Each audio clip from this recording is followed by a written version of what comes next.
Hi, everyone. A very warm welcome to this session of Let Us Talk It ZIPINAR. It's a special webinar where we try to incorporate as much knowledge as we can give to our viewers. Give to the community, because we believe in an empowered and informed community. And for that, we try to put in 2 speakers in the 1 hour that you will be spending with us. The Let Us Talk It platform is a platform where innovation happens, interaction happens, and we would love to hear from you, interact with you. If you have joined in on YouTube, Facebook, or LinkedIn, please leave your comments, or you can even register or check our website at LetUsTalkIt.com and see if you want to be a speaker and you want to promote anything which helps the community. You're more than welcome to do that, and even tell us about it. We will be excited to know. And yeah, we do not stop here. We do our webinars for our youth, younger youth group and older youth group. You can register your kids. It's free public speaking prep sessions that we do, and the youth, they come live every other Fridays and Saturdays respectively. So all these hub and function goes on under the Let Us Talk It platform, and there are many more, for which if you email us at webinar@letustalkit.com, we can give you particular information as well. Having said that, we have 2 terrific speakers today with us, and a first speaker will be talking on the topic of employees' fear on IT auditors, and which is unnecessary. It is a fear of ignorance. And for that, we have with us Sudarshan Manthyam, and he is young at 70, director in 4 companies related to ISO, PCI, DSS, and CMMI audits, among the first batch of CISAs from India in 1990. He's also Vice President of Americas, Africa, and Middle East, covering about 75 countries. He has trained about 7,000 professionals in about 25 countries. And he has completed about 2,000 IT process audits in about 25 countries. I cannot tell more, Sudarshan, how happy and honored we are to have you with so much of experience. We are absolutely honored to have you on this platform of Let Us Talk It. Over to you. Thank you. Good morning and good evening, wherever you are.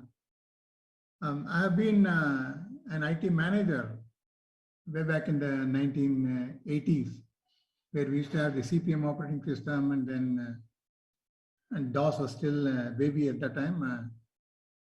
I used to see technology. I used to get thrilled also. In those days, was new to technology. Then after about 6 or 7 years, I changed my role from an IT manager to have the head of IT there, then to an IT auditor. So the big change I saw was, as an IT person, I used to see very little technology, because management would not give us money to upgrade our system every day. And over a period of 6 years, I've seen probably only 2 operating systems, and then the same application, same issues, it was all repetitive. But the moment I moved to IT audit, the whole world changed. And so today I visited probably about now 51 countries, and I've seen data centers in almost 25 countries, different times. And then every day I do an audit, I see new technology. Some of the audits, I see something like 10 new applications. So that's where I feel that being an IT auditor makes you access to more technology than what you are if you are like a frog in a well and within an IT. That's the summary of my talk today. I just have 7 slides. I'll just share my slides, and then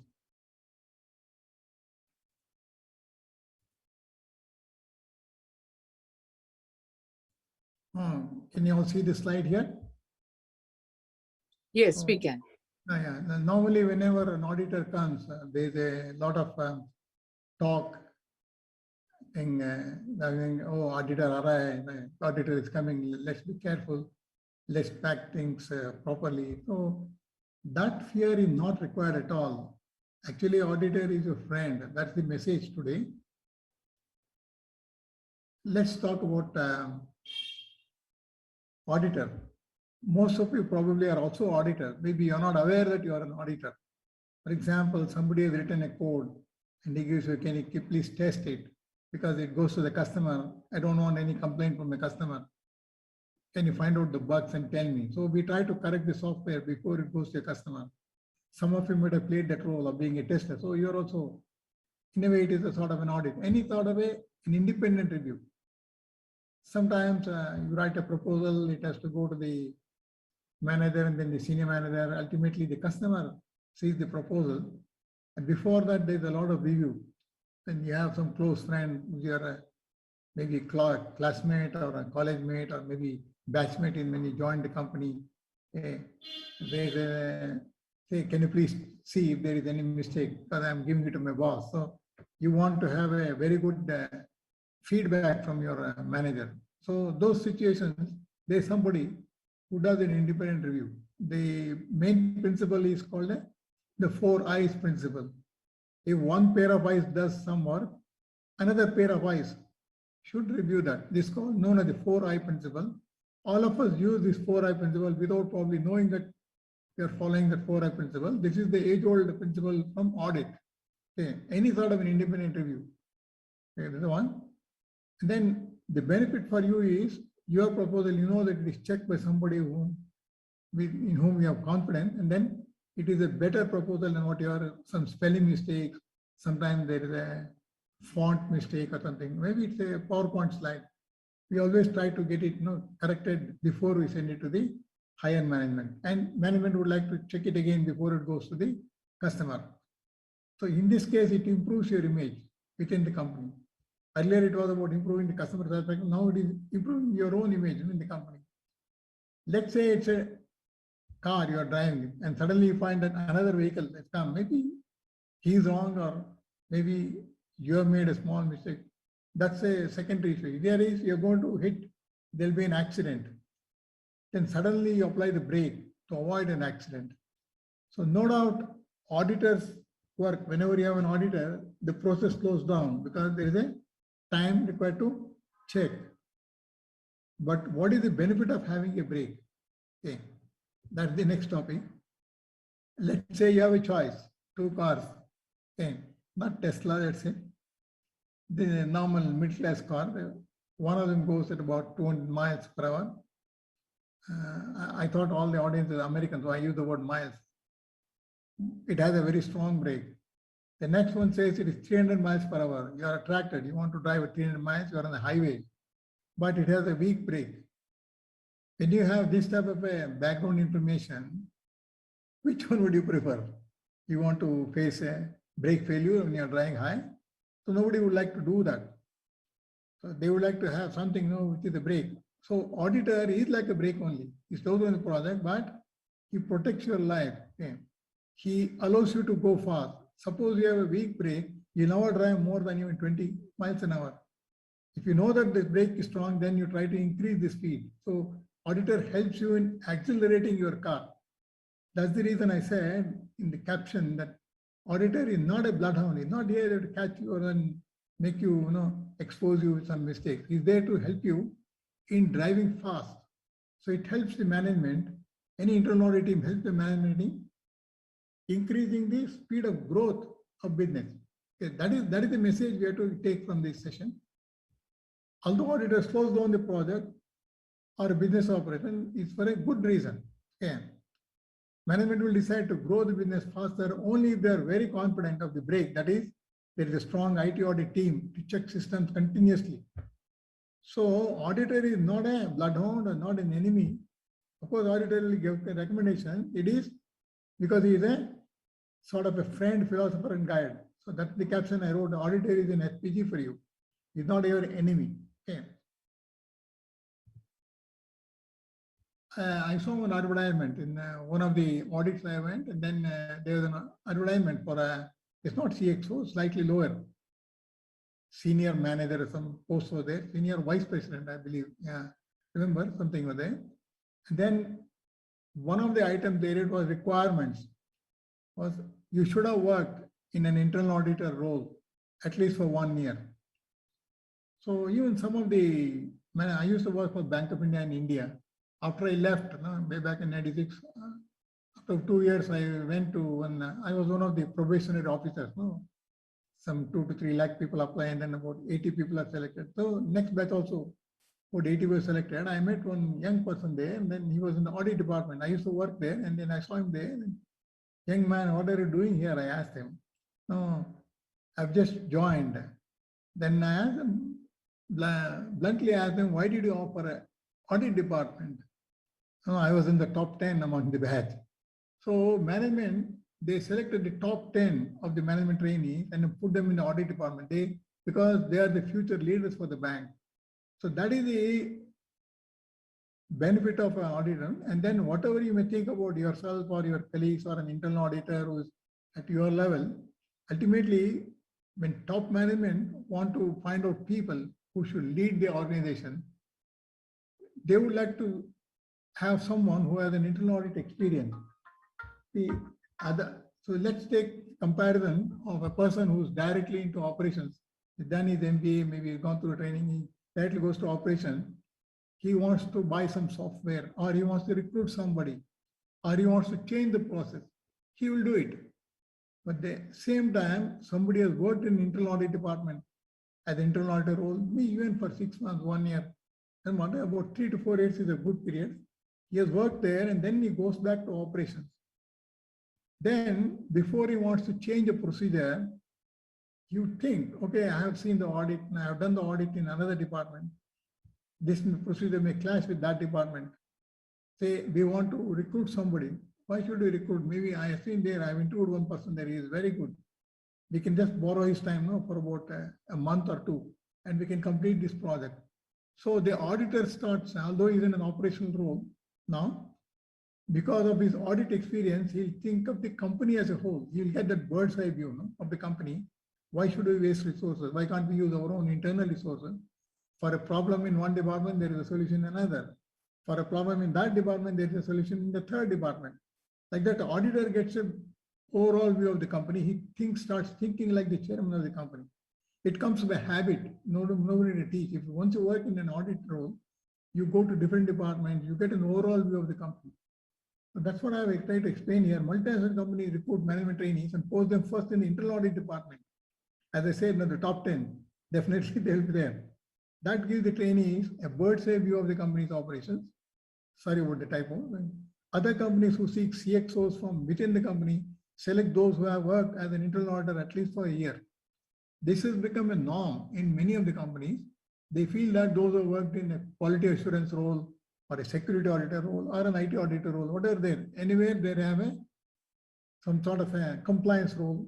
If those who have been reviewing the work of others, they have a more matured approach to spending companies' money and then growing business than other people who have only worked in operations. This is a message. You can talk to any of these large companies and then the top management. Then this is what they look for, somebody who has an overall experience. Okay, that's it about the role of the auditor. Just to give you comfort that auditor is not an enemy or is not a bloodhound, not to catch you, but he is there as a friend, philosopher, and guide. Okay. So we should be opting for an internal auditor role if we get a chance to do that. Within a company is the best one to start, or there are so many third-party companies, like what you call the big 4 companies, they're also there. So that's also a good option. So if you look at the options we have, when I am from the first batch of a CIC, we did in India, in Chennai, I was there at the time in Bank of India. We were 4 of us. Okay. Then there are very few opportunities to work as an IT auditor. So I was forced to go to the Gulf. The Gulf, I used to work for the Chase Manhattan Bank in Saudi Arabia. It's known as the Saudi Investment Bank. That is a good option for me in terms of money as well as the experience of international experience, with various people from sometimes we feel that we are the best. Sometimes we feel that we are not good. But when you go and work in a multinational environment with people from multiple countries, that is when, if you do a self-assessment, you come to know where you are very good and where you are not so good. So your whole perception of the way you work or about other people, other professionals, IT, changes a lot when you work in a multinational environment. Gulf is one area where you have people from almost 200 countries. Any meeting you go, you'll have people from at least 3 countries there. That's an advantage. So what are the career options for an IT auditor? Okay. Of course, there are general auditors. Here, mainly auditor, one of the attractive one is the penetration tester. There are quite a few certifications, like a certified penetration tester is a popular one. Then the certified ethical hacker is a popular one. Okay. There are quite a few IT security operations center. Security operations is becoming very popular now. Companies cannot afford to have their own department. They're outsourcing the entire work of security to a third-party company who maintain security operations for multiple companies. They are connected to all the things, and they have the specialists with them, and then they have all the tools, they make all the investments. Okay, a cloud-based service for security operations. There they will have security analysts, they will have a security engineer for application security, infrastructure security, cloud security. Okay. Then of course, monitoring of all the networks. They do a lot of support to the ISPs in that region. They support many types of companies. That's a good option. It's growing, but the only issue is that it's highly repetitive. If you want some sort of a creative work, then cybersecurity engineer is there. Recently, there is a movement or some sort of a directive from the US Department of Defense, where they have appointed the board, which is for cybersecurity maturity model. About 300,000 companies worldwide, the suppliers to defense, even if they're supplying just stationery, non-IT equipment, anything, they have to be certified for cybersecurity. There's a maturity model. And they expect a huge number of opportunities, for consultant as well as auditor in that. If you have heard of CMMI, that's only about population only 5,000 worldwide. This one will be about 300,000 worldwide. That is the future. It just started last year. In fact, January 2020, they released the model. Only by late November, they started actually auditing. Maybe this Q1 of 2021, some 70 people were qualified in the US. It's not spread to the other countries. It's now permitted only in the US. So this is called the CMMC model. That's a good option. You have to look at something which is coming up. Then there's a lot of demand for application security engineer, mainly because nowadays infrastructure is a core. Earlier, we used to have infrastructure separately. We used to also have, when in college, we used to make fun. Those are really brilliant computer engineers. They go to software. Those are not so good, will go to hardware. That was a joke in those days. But now, seriously, if you look at it, software engineers who have never touched IT administration, have never done IT system administration or IT network administration, they are getting the role of creating or configuring networks, configuring systems using cloud. So anyone who is a pure network engineer or a pure system engineer or a pure application developer will not have this thing. But if you go and take a role as an auditor, like somebody who is independently reviewing, the security part. So main of the security engineer or an IT auditor or a quality auditor, only the roles are different, but the concept is same, that you are going to do an independent review. Somebody has set up a network, you're going to review the network, you're going to review the application. There is an organization called OWASP. Okay. So they have a number of principles on how to test a software. That's an area which is coming up very bright. There's also a software certification, CISSP for the general infrastructure, CSP for the cloud infrastructure, and then CSSLP for the security engineer. Okay. So maybe you should study all the 3 of them, and then that's an area where recently, about 2 days ago, I have a friend in Bangalore. I asked him, how much do you charge for an application security review? So, and how long it takes? It took about 6 or 7 hours for me. And he's just from a middle class. He charged them $1,000 and they paid. So even in a place like Bangalore, where $1,000 is a very big amount, it's possible to earn so much money. That's an area where you can think of as an IT auditor to improve security. You're also giving good service. And then once you get experience there or in IT security operations, you will find out there is a concept of a big bounty. Companies like Microsoft recently gave something like a crore rupees, Indian rupees. Okay? Maybe it's a thing equivalent of $125,000, but just for identifying one small bug. So that's also their big bug bounty programs. You can take part, also make some money for the company thing. The other one is, of course, where I am there, in ISMS lead auditor. That's an option for IT auditor. As I said, I see more technology than what I saw when I was inside the IT as an IT manager, as an IT person. I was there for 6 years. Last 25 years, I've been an auditor. I see a lot more technology than what I could have seen if I had just remained like a frog in a well, in IT. So that's an option where you could think of coming out of IT and becoming an auditor. Next one is, of course, the CMMI maturity model. It's from the Carnegie Mellon University in US. It's very popular in India, China, Taiwan, and then US, of course. Nowadays in Saudi Arabia, those if you have connections, the Crown Prince, commonly known as MBS, Mohammed bin Sultan, he has made it compulsory for all the government departments to have CMMI. So that's an area where they spend a lot of money, when they decide something. So they spend a lot on technology. It's the second largest spender in the world for any of these initiatives. So that's where you can become an assessor for a capability maturity model. You're going to give them marks, like on a scale of 1 to 5, on what level they have. Level 2, level 3, level 4, level 5, up to level 5 levels we have. The other option is you can just join one of the CPA firms like KPMG. They are not the big four, KPMG, EY, PwC, then Deloitte. Then they have the tier 2 companies. Grant Thornton is there. Then we have Protiviti. Like that, there are quite a few tier 2 companies. Then there are the tier 3 companies. So most of the CPAs want somebody to go with them. They have to confirm that limited companies, which are listed on the New York Stock Exchange, have to give a SOX compliance report. Many of them are not IT. So you can go and join them as an IT auditor.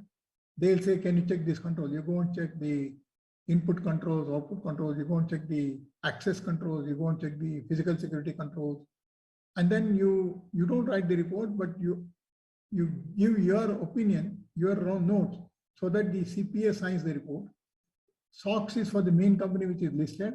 SOC is a systems and organization control is for suppliers to SOX companies. SOX companies have to give a report on SOC about their suppliers worldwide. That is one area which is coming up. As far as in my experience, I've seen this payment card industry is coming up. There's also about HIPAA is there, about healthcare. Okay, there is another high-tech program in US. Okay, not so much, but it's also picking up. These are the areas where definitely there is a scope for IT auditor. Those of you who have been in pure IT for a long time, you must have a second look at your career. Okay, this is definitely a good option. Personally, also, I've been able to visit 51 countries because I've been an auditor. I go to multiple countries, I meet people of multicultural. Whenever there's an audit there, weekend, I take a break and then go to them. So cost-wise for you, it becomes cheap to visit multiple countries. It's also, you also meet different people when you go there. Compared to what I did as a professional IT person way back in the 80s, if I go and see the implementation now, I feel a lot of improvement there. The situation on the people are a lot more professional than what we were way back in the 80s. Nobody to blame anybody. The situation are like that. Whatever we used to have are common sense and do that. But being an IT auditor, one of them is it has given me a lot of job satisfaction. Other one is it has opened up my eyes to new forms of technology, new forms of managing things. I would like to just highlight one incident in my life, which actually surprised me. Why you should become an auditor? The motivation for me. I was in one of the Southeast Asian countries, maybe in, I think it is Bangkok somewhere, and then I was doing an audit. At the end of the audit, the CEO, who was highly qualified from I think, what is it called? Sloan's Institute or some very well-known mathematics institute, an MBA from there. And then I'm just a graduate. So I was afraid to speak to him when he said, no, my audit is okay, I can ask questions. But when I said, I want to spend a half day with you, I want to learn from you, that was a big an embarrassment for me. Also from a local Kannada medium school. No? So I asked my friend, why does he want to meet me? Tell him I'm busy. So I just tried to avoid that meeting and came back to Bangalore. I also told my friend, if you want, let him come and meet me in Bangalore. Casually I said. But after about 15 days, my friend really called me from there. I said, my boss, you said, no, you are very busy. Oh, now you must be free. My boss wants me to book a ticket to Bangalore. So are you free? Oh, I said, my God, I didn't mean to do all these things. I was just saying that I'm coming back for another audit. No, definitely I'll spend half a day with him. So I took permission from my office to stay back in the next audit when I went there. Then I spent half a day with him. And he asked me normal questions, which anyone could answer anyone. I had audited Fortune 100 companies, IBM, Accenture, I think. As an auditor, I was working for BSI, every standard. Then you get chance to meet the top people in the world. You get chance to audit the top companies in the world. Each one has a unique selling point and a secret of success. So I had audited about 25 of the Fortune 100 companies in the world not because of my skill set, but because I was an auditor and I was working for a multinational, like Big Four audit firms, KPMG. These are big 10 certification bodies, BSI, TUV. I worked for 5 of them. Okay, SA Global Standards Australia. So when I met him, then after half a day, we had lunch together. And I asked the gentleman, I'm just a graduate. I've not even studied MBA. You are MBA from one of the famous institutes. And I think that is the ultimate education you can get. And then my meeting with you, did it add any value? He said a lot. I said, do you think that I'm fit enough to be equivalent to MBA? Why equivalent to MBA? You are more than an MBA from Sloan, something like that. I said, can you please explain? I'm confused. He said, no MBA in the world can give you the experience that you get being an auditor in multiple countries like this. Okay. So that's the message I want to convey at the end. And if you have any questions, no, we can discuss now. Thank you very much for that wonderful information. Very informative, Sudarshan. So anyone would like to ask questions? Please feel free to unmute yourself. Yeah, so that was a really great session, and especially the incident that you narrated at the very end. I think, that gives, that really tells that your degrees and the affiliations are, one side of the coin, and then the real experience and value. So yeah, so nice having this session, Sudarshan garu. Thank you. Any other question?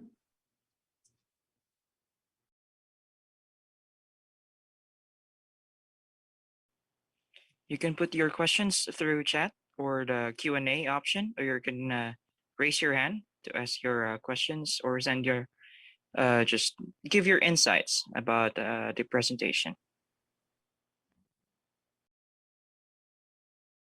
Oh.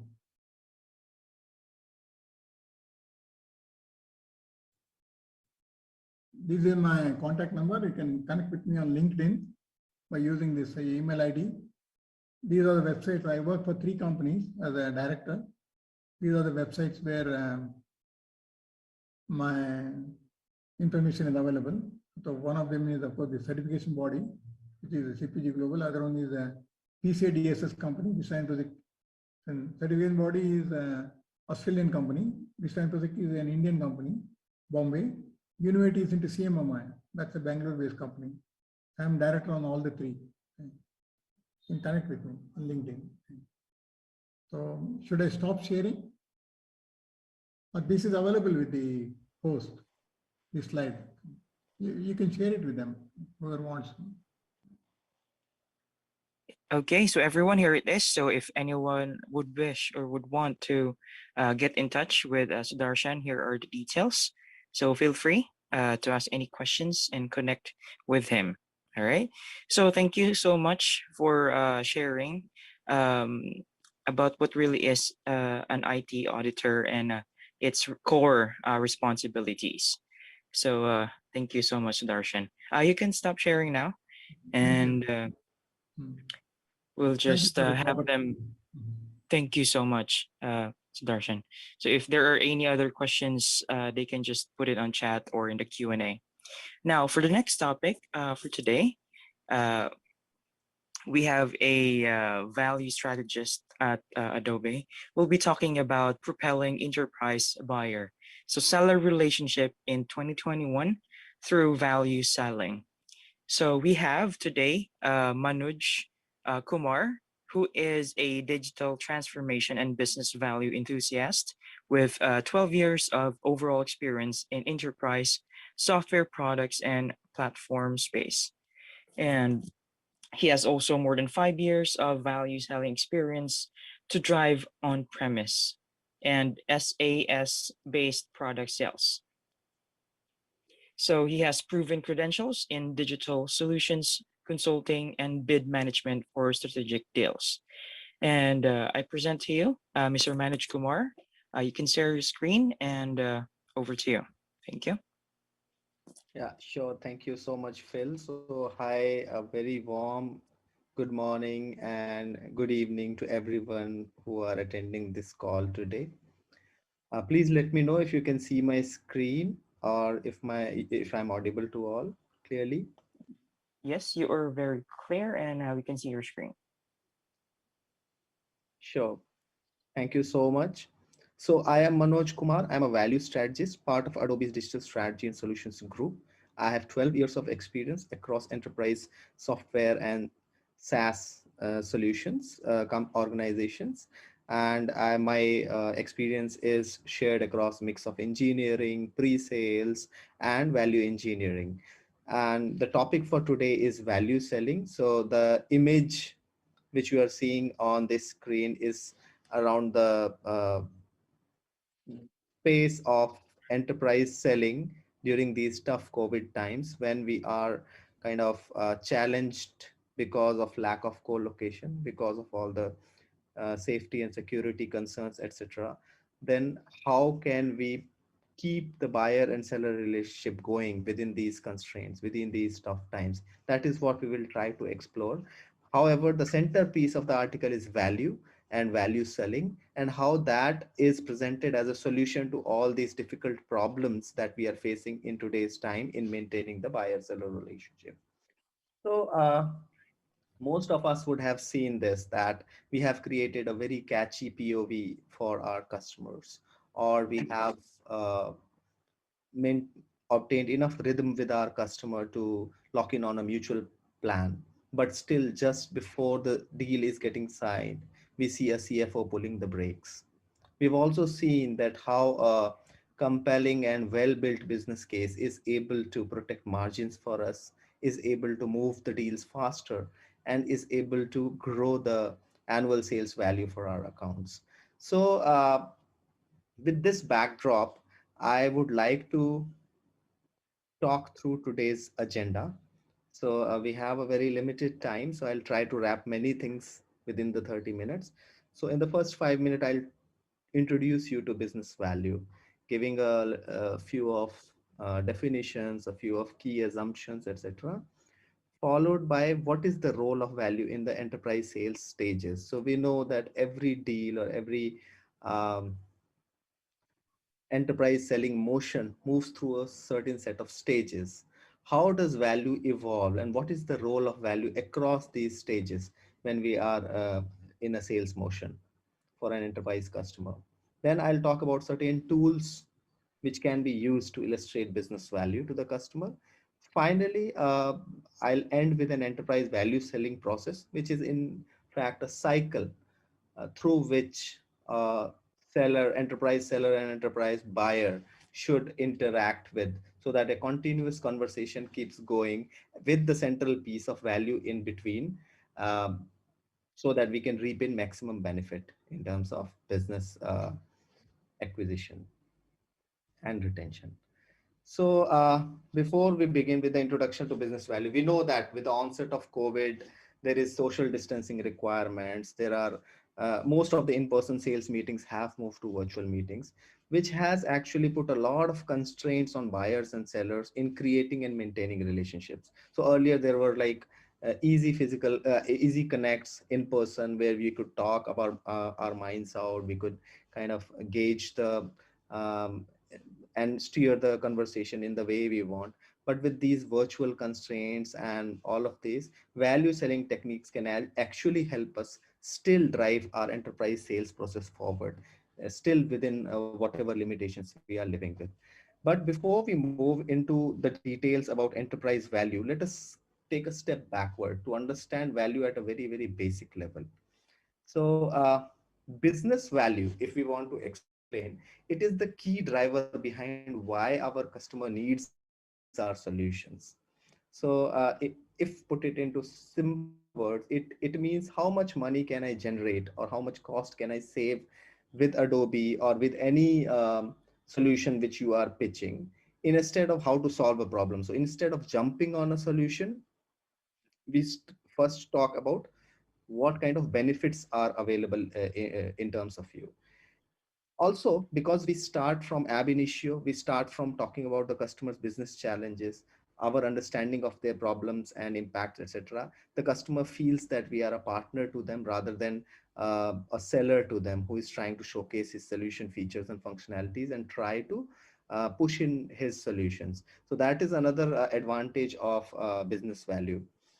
There are two very important concepts. First is that value is an exchange. Value in business market is actually an exchange in terms of what technical, economic, social benefits a customer receives in exchange of price that they are paying. So, in a nutshell, that is shown in the equation that value that a service or a supplier is providing minus price that that he is charging should be greater than value of the alternative minus price of the alternative. So, this is a basic formula by which every sales motion moves through. We have to prove that the exchange you are getting in terms of the cost you are paying is beneficial to you as compared to any other alternative which is available in the market, or not acting is also a very strong alternative. So this is how we pitch value. Value is always customer defined. So this is another very important concept. Whatever business thinks it produces in the first place, that is not important. What the customer thinks he or she is buying is what is valuable to the customer. So we always have to drive value, talk value in terms of the challenges, in terms of the key business requirements of the customer rather than the features of the products or the services that we are selling. So with these very basic concepts driven, let us talk about value in the enterprise space.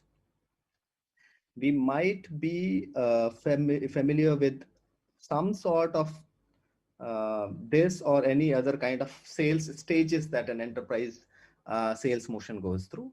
So sales stage one is where we qualify an opportunity, evaluate the opportunity, try to see what is the account, what is their profile, what are their requirements at a very brief level. Then it moves to sales stage two, where we do a detailed discovery, try to lock in on the mutual plans. Sales stage three is where we define the solution that we want to pitch to them. We validate the same with the customer, and we have a a better understanding of where our sales motion is going. Sales stage four is about negotiations and customer commit, and sales stage five is deal close booked. Also after that it moves, this was all the sales journey. Then there is post sales journey, which is sales stage 6, about post sales value realization, where we try to track whether the customer has been able to leverage value from the solution they have bought from us. Now, if we think uh, at which stage value is important. So this is a this is a trick question which I ask in each of the sessions which I take around value. Typically, people say that at sales stage 3 and 4 it is very important. Some people say no, at sales stage 2 value is very important.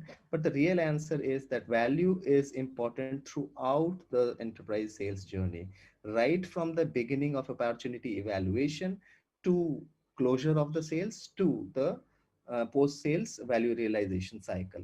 So business value is something which has to be carried out throughout the enterprise sales motions. However, um, uh, the the tool which is used to illustrate value at each sales stage changes. Let us explore that. For example, at stage one, when we are at a very initial level of discussion, an industry value map is a very important tool or a very fruitful tool to share with the customer. This is where we try to talk at a very high level, mapping around the key business goals which the customer has, to key initiatives which they can undertake from a strategic perspective, to some key tactics which can be enabled by our solution, to a KPI framework which can be helped to track success or failure across that initiative. I'll talk more about it in the next slide. However, this is an early stage value tool which can be explored. Once the customer is convinced around the tactics, the initiatives, they would like to understand, do you have any proof points? Do you have delivered these kind of benefits to other customers as well within my industry? That is where case study is very important. So a case study is a public facing document where we have the key challenges which the customers, which some other customers have faced, how the solution that we are pitching has been able to address those challenges, what kind of KPI benefits did the customers see with the implementation of the solution that were pitched. So this is another proof point to the customer, and it helps us further mature our discussions and get us closer to a mutual plan of action locked in between the seller and the buyer. And stage 3 and 4, where the solution definition, we already have decided on the solution, or we are in the process of finalizing it. We already have some idea of the uh, prices or investment the customer is supposed to put in for acquiring the solution, etc. That is where a business case is important. So sales stage 3 and somewhere to the middle of sales stage 4 is where business case is very, very important. It's a document, a well structured document that helps quantify the benefits and return on investments, some kind of cost benefit analysis, as well as with some detailed proof points, etc., around why investing in the solution is economically and financially viable and makes perfect project management sense for the customer. Uh, Finally, stage 4 is where we do customer value scorecard or cross sell business case.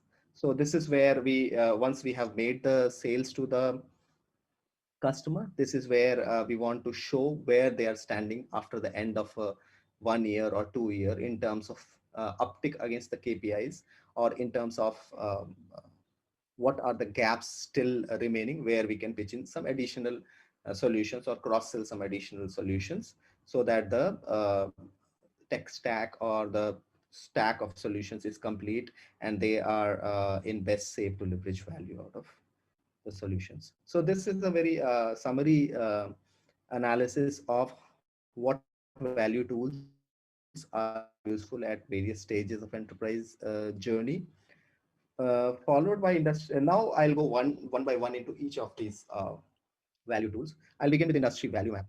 So industry value map is a tool which which is a tree kind of structure. If you read it from left to right, it starts from the broad goals which the customer is looking to achieve, broken down into strategies which can help acquire that goal, further broken down into initiatives and tactics at a very functional level, followed by the KPI which measure the success and failure of that tactic. So you see, this value map is talking about increasing revenue, reducing cost. So in terms of reducing cost, what kind of cost savings it can provide, the solution can provide, optimizing call center costs, optimizing third party spend, marketing effort. In terms of revenue, it talks about cross sell upsell strategy, converting the customer strategy, acquiring customer strategy, further broken down into some of these digital KPIs, etc. I'll not get into details of all of that. I'll just say that how this value map has very succinctly explained and broken down the pockets of benefits, both on increased revenue side and both on reduced cost side for the customer to get convinced about the solution which is being pitched. So the first two columns are more relevant for executive level audience. So they want to talk about big pictures like growing revenue, increasing online revenue, reducing cost, doing marketing technology rationalization, martech rationalization, etc. All of that. And second, tactics and initiative is which is owned by functional leaders or business practitioners who will use the same KPI to track and measure the impact of the solution which is being pitched. So this is a framework kind of a value framework which summarily explains where are the pockets of value lying for the customer. Then we move into customer case study. So a case study is a brief format which talks about um, existing customers of the solution who have used the solution, all its best practices, and have seen some benefits. It very succinctly explains what were the challenges as faced by the customer, what solution, how the proposed solution was able to address those challenges, and with the help of those challenges getting addressed, what kind of results they were able to see across the KPI. For example, company XYZ was able to achieve unique visitor registrations by 3x. They increased the social fan base on their website by 5x, increased the international visit arrivals to 20%, etc. So these are like proof points to the customer to understand that yes, this solution is capable and it has delivered to other um, customers within my peer group, within my industry. Hence, there is a very high likelihood that it should be able to deliver value to our scenario as well. Next value tool is business case. So I briefly touched upon that it is a very powerful uh, document. It's a well-structured document which captures the quantifiable value of a proposed project. It evaluates the benefits against the costs so that a decision maker is able to understand what is the worth of this project and whether it is economically viable to take this project up. A business case is helpful for the customer in the way that it helps them quantify a business problem. It helps present the uplift and ROI calculation, which will provide a financial logic to the products being sold. It helps the customer win over their procurement team. So there is an internal champion who wants to pitch the solution and internally win over the finance and procurement. They can take the business case forward. It also outlines the goal post to value realization.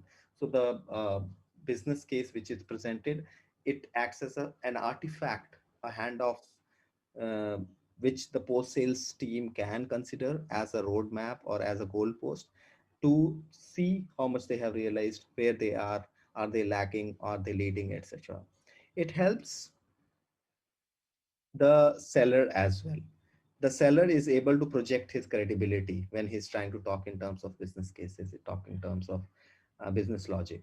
It helps uncover all those areas where earlier the customer had not seen and it wasn't in their mind. So it helps them expand the opportunities. It helps align on business goals first before we overspend on technical and field support. And it also sets up the post sales team for success, because with the same business case can be used by the post sales team or the customer success managers to check and keep the value conversation going with the customer stakeholders. So I'll show you a very brief snapshot of business cases. So for example, this is a very executive summary of a business case created for XYZ Airlines. It talks about what were their vision and goals, how can the proposed solution help them, what kind of best practices it can provide, and what is the potential value to them in terms of annual recurring increase in revenue. So these are projections done in future in terms of what kind of increase in revenue they can see, what kind of increase in operating profit they can see, what kind of net present value, return on investment, payback period they can see in a conservative uplift scenario. Cost of delay, what is that for every quarter? So this is a opportunity cost of not acting right now. So what is the money which they are leaving on the table by not embarking on the project which is being proposed? Apart from that, we also list some strategic or non-quantifiable benefits which are equally important. For example, higher competitive advantage, brand equity, customer satisfaction, etc. So this is a summary of a business case. The business case further has many slides. I'm just taking a snapshot of a couple of slides in terms of operating profit impact on an annual basis, broken down into increased revenue and improve reduce costs, further broken down into various initiatives within the sub initiatives within the larger goals. So this talks pretty well to the value map which we have shown to the customer. So a lot of statistics, a lot of maths, a lot of benchmarking goes into coming up for these projections. I'm not getting into those details. And also these cost benefit analysis slides are provided in terms of um, bar graph of uh, benefit compared against the cost for each of the year, and how do the benefit come up if plotted across the 3 year or 5 year time span when the project will last, to come up with the ROI percentage, payback period, etc. So these are pretty strong and uh, convincing point for the customer to understand whether the project is viable and there is a financial sense into the whole project. Followed by a lot of supporting material, followed by a lot of third party research, followed by some Forrester Gartner reports or IDC reports, etc., which can further bolster your claim that such kind of benefits are rational, such kind of benefits which we are claiming are conservative and definitely achievable in the client scenario. So I have very briefly talked about, I'll just do a quick recap. I have talked about value. I have talked about value in um, enterprise, various stages of enterprise sales journey. I have talked about various tools for communicating value or illustrating value to the customer. Now, in the next slide, I will talk about a small framework around how a value conversation or a kind of trying to arrive at a kind of model which can steer the value conversation between a buyer and the seller and can act as a guide into how these conversations should proceed. So this is what it is. So we should interweave the value efforts in a way so that we can keep creating opportunities for ongoing buyer seller conversations pivoted on value. Such a process will ensure that each new enterprise sales conversation always moves through the following stages of the value selling process so that we can reap in maximum benefit. For example, it starts with an outside in hypothesis where a seller will create a first cut business benefit calculation based on whatever available data points and industry assumptions that they have. Then they can go to present it to some buyer champion. So this is somebody within the client organization who is keen to and who has an appetite to consume such kind of deliverable from the seller. Once the buyer champion understands the business case methodology, understand the value methodology within it, uh, we can co-develop the business case with the champion. So we can actually partner with the champion to help us discover key challenges the customer is facing, help us come up with relevant business assumptions, adjust the baseline data points, improve the accuracy of our value hypothesis, so that we have a more collaborative and inside out business case created. We can co-present this inside out business case to a larger audience. We can have a readout with executive level or C level stakeholders where we can try to build consensus between the seller and buyer, where the seller and the buyer champion together will co-present the value hypothesis as well as the initial findings to the client decision makers and try to build consensus on the value model as well as on the projections as well as ROI calculations. After that, next step is to adjust to the specific ask. So once we present to larger group and decision makers, they have their own whims and fancies. So the seller and the buyer champion incorporate those feedback, adjust to those specific asks, and again present it to the internal advocacy team and the client decision makers to secure the deal. once the seller and buyer have signed off on a winning business case, we can transfer the same business case as a value realization framework. So that becomes a target where that winning business case acts as a framework to track the success against the agreed upon KPIs on an ongoing basis.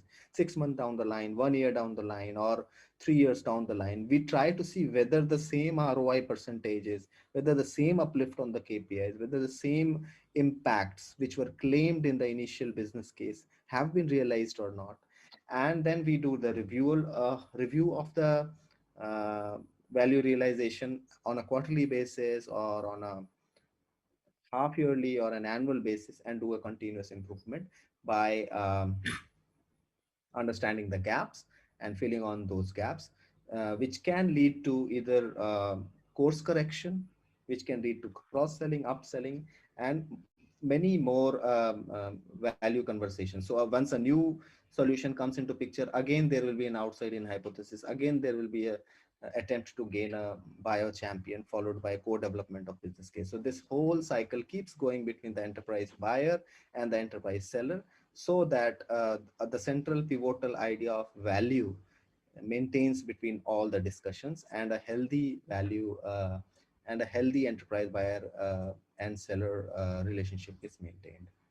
So I have tried to rush very fast to all these slides. I know these are a little heavy in terms of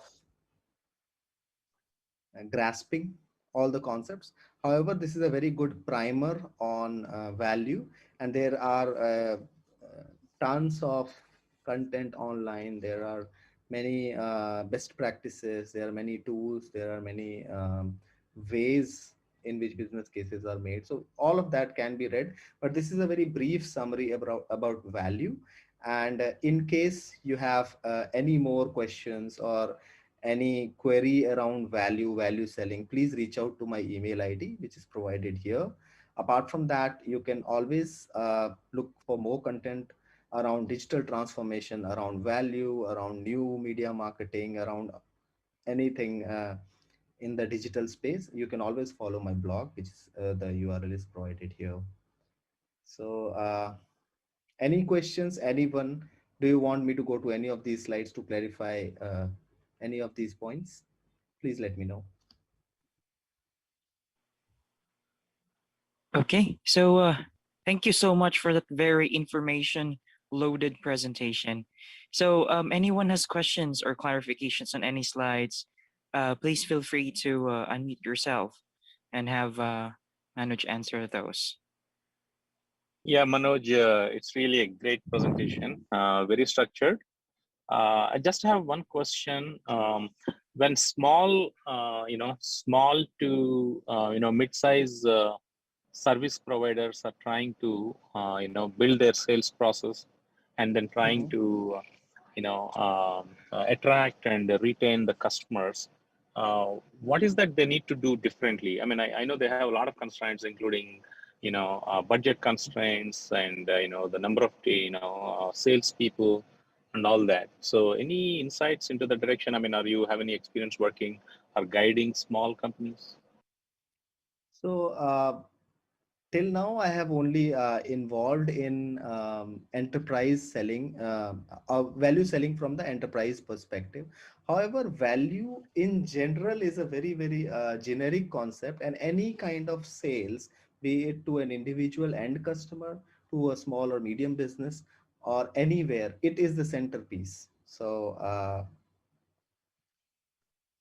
although having a detailed management consulting practice or investing into a very robust business case builder tool is not feasible for a small and medium businesses.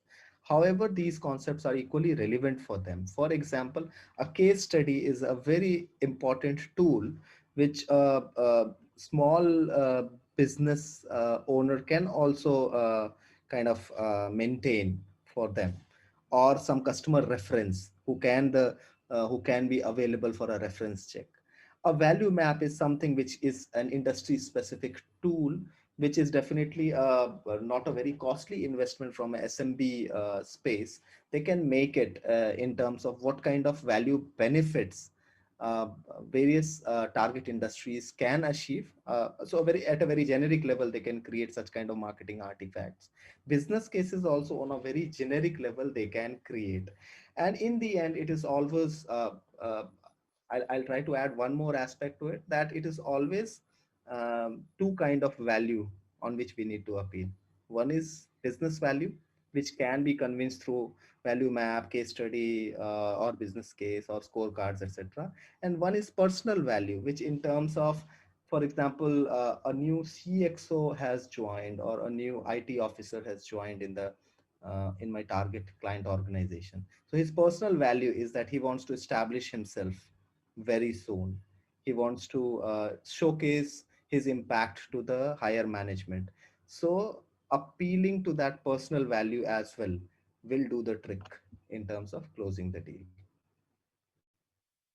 I hope I have uh, Yeah, definitely. answered No, it. thank you very much. Yeah. Yeah. So it's Thank an you so evolving much. field. Yep. Yep. So value is an evolving field and it will keep going on. I mean, but these are some very basic initial nuggets in which uh, we have been able to present it today. Yeah, Phil, you were asking something. No, I was just like saying saying thanks for there's too much areas to cover, but you have covered most of them and providing it to our audiences. Thank you so much for that. It's very loaded in such a short time, so we appreciate your effort for delivering those information, uh, even if you only have 30 minutes. All right. So again, if there are any questions, you can put it through chat or Q&A, or you can approach Manoj through LinkedIn or through his email, or follow his blog. All right. Well, thank you so much, Sure. speakers, for today's webinar. The effort is really appreciated, delivering very loaded informations and valuable details. All right. So also, just to let you know, we have our live Youth Let Us Talk It webinar every other Saturday at 4 p.m. Eastern Time. So you can join our preparation sessions every Tuesday and Thursday at 4:30 p.m. Eastern Time by registering at our website, letustalkit.com/youth. So for younger youth group, we have preparation sessions Tuesday